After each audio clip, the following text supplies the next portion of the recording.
Sveiki visi gimę po Skorpiono ženklu. Pasižiūrėkime laikotarpį nuo gegužės 6 iki 12, kas jūsų laukia. Savaitės perspektyvos, ko vengti ir patarimas jums.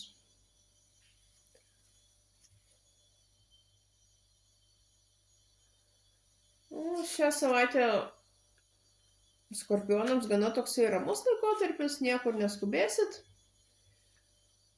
Viską atliksit gana ramiai, palaipsniui, laiptelis po laiptelio.